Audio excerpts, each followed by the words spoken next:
This edition of the 700 Club. Afghanistan is in free fall, on the brink of an apocalyptic collapse.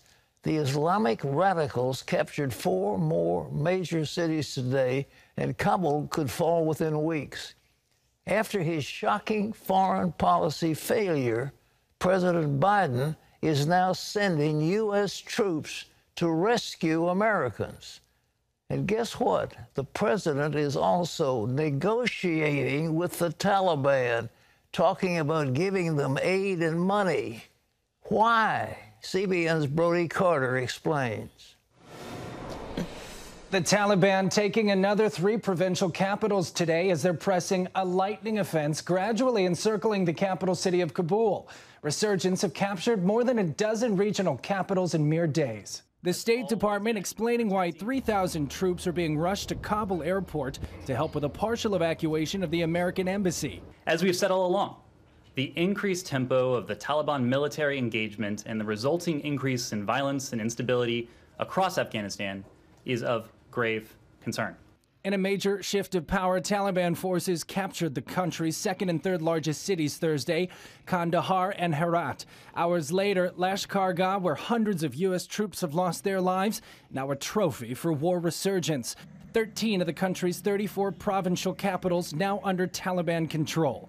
The Biden administration now negotiating with Taliban leaders to spare the embassy, saying it must remain open and secure if the group hopes to receive American financial aid and other assistance.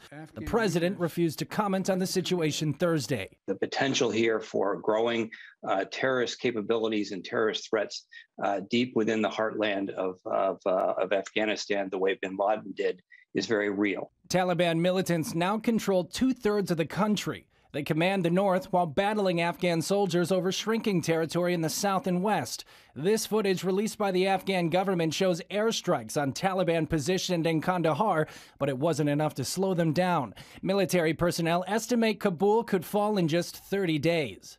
The looming humanitarian crisis expected to uproot nearly 300,000 families with no place to call home. In an effort to support Afghanistan and its people, 1,200 allied Afghan refugees have already come to the U.S. with visas. The government expects to help thousands more. Additional flights will begin landing daily, and you're going to see the total number grow very quickly in the coming days and the coming weeks. For now, the U.S. Embassy remains open with plans to keep operating with a core diplomatic presence. But bringing additional troops is a sign the U.S. doesn't believe the Afghan government can hold off the Taliban surge. Brody Carter, CBN News. Our senior international correspondent, George Thomas, is with us with more. Georgia, is the speed of this Taliban takeover a surprise? Is Afghanistan going to become a base for terrorists to attack America? Yeah, I mean, to many watching now, the collapse does seem very sudden, Pat, but not to the Taliban.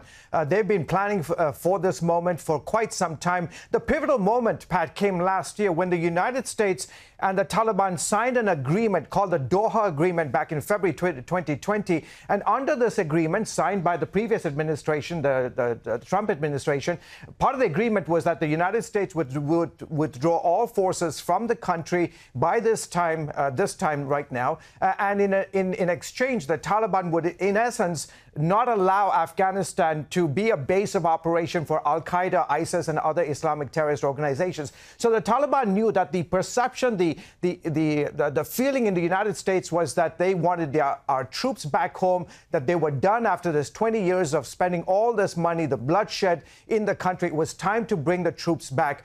In the past year, the Taliban, they've been working with warlords, with the various chiefs in the various tribes across the country, in essence, gaining their trust.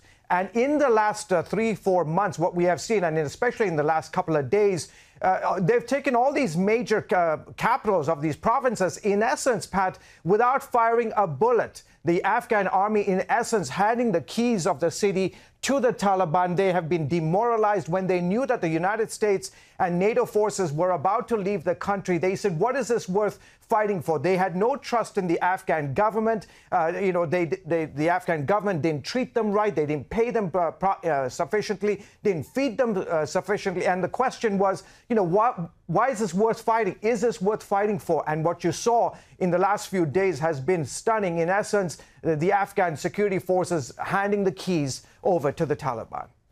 George, what have you learned? We know what's going to happen to women. They don't believe in educating women. They beat up women. They rape women. But what's going to happen to the Christians? Yeah, I was on the phone with a family just a few hours right before the Taliban took over the city of Herat, a major city in Afghanistan. And they had gotten leaflets. This particular Christian family, Pat, had 5 girls between the ages of 16 and 21, all believers. And the note said that if you have any women in the household that are unmarried, be prepared to hand them over to the Taliban fighters as sex slaves. In essence, Christians are very, very concerned about their future. There are between 3,000, nobody knows for sure, between 5,000 and 8,000 believers scattered across the country. The church has grown in the last 20 years. There's been tremendous growth in the church. And church leaders I've spoken to inside the country are very, very concerned about their future. It's almost like what ISIS did to the Yazidi women. I mean, they took them as sex slaves. Exactly. Same thing. Yeah. Exactly. And this is exactly what we saw in Iraq. When we pulled out of Iraq, it became a breeding ground for ISIS. And all experts that I've spoken to, there is no doubt that Al-Qaeda, the resurgence of Al-Qaeda will happen. Jihadist groups around the world will now realize that there is one country in the world that they can go, they can fundraise, they can recruit, they can train. That country could potentially be Afghanistan again. Thank you, George. You're welcome. Well, here at home, more Democrats now favor socialism over capitalism. 59% of registered Democrats say they have a positive view of socialism. That was from a new Fox News poll. But only 49% feel that way about capitalism. That's a big change from a year ago. Among Republicans, 67% have a favorable view of capitalism, and just 8% have a favorable view of socialism. Who is in charge of the Democratic Party? A socialist, actually a communist, whose name is Bernie Sanders. AOC is on board, and they are trying to bring socialism into this country, and the Democrats say, we like socialism. That shocks people. They want the government to do everything, and the government is willing to take over. That's what they're trying to put onto America, is a socialist agenda. We should fight about it. Also in the news, today marks the 1-year anniversary of a peace deal most people never saw coming. It was called the Abraham Accords. But first, they involved Israel and the United Arab Emirates. But soon another door's opened. But what lies ahead? Here's CBN Middle East Bureau Chief Chris Mitchell with a look at the impact of this historic creation. When Israel and the UAE normalized relations, it became the first peace agreement between the Jewish state and an Arab state in 26 years. Within 4 months, Bahrain, Sudan, and Morocco also signed onto the Abraham Accords. It is very rare that there's an opportunity for a win-win that can be transformational, not just for a country, but for a region. And the Abraham Accords is that transformational moment in history. What makes these agreements different is the focus on including business, tourism, education, and research between the countries. That's helped open the doors to nearly $2 billion worth of business deals. This has been a very unique opportunity between UAE and Israel to come with an agreement of peace and tolerance together. What this has done is realign the Middle East between countries that want peace and prosperity and countries that want to continue to battle age-old conflicts. Jerusalem Deputy Mayor Fleur Hassan Nahum and Abdullah Bakr worked together on the UAE-Israel Business Council. The Abrahamic Accords, it's not about the Jews and the Muslims. It's also have other nationalities, other religions that they're involved into this, because we all live together. We hope that the momentum that is created will be enough for other countries to join the alliance of the good countries in the Middle East. When it comes to the Accords, the United States played a major role, including players like Aryeh Lightstone, former advisor to the U.S. ambassador to Israel. There was an artificial line dividing Israel and other nations in the region and beyond, and it just didn't make sense. Lightstone says the U.S. brought allies together, erasing unnatural divides and trying to remove the hurts. Look at the places that are pillars of hope and light for the region. Bahrain, the United Arab Emirates, and obviously the State of Israel. When they can work together, it's going to drive more opportunity for more people in the region. Given the recent leadership changes in the U.S. and Israel, some fear the accords might not last. The Abraham Accords and peace in general is not a Republican thing. It's not a Democrat thing. It's an American thing. You know, the Americans did the fantastic thing of creating the circumstances for this peace and pushing us all together. But now that it's been signed, everybody's 100% committed, and now it's got its own legs.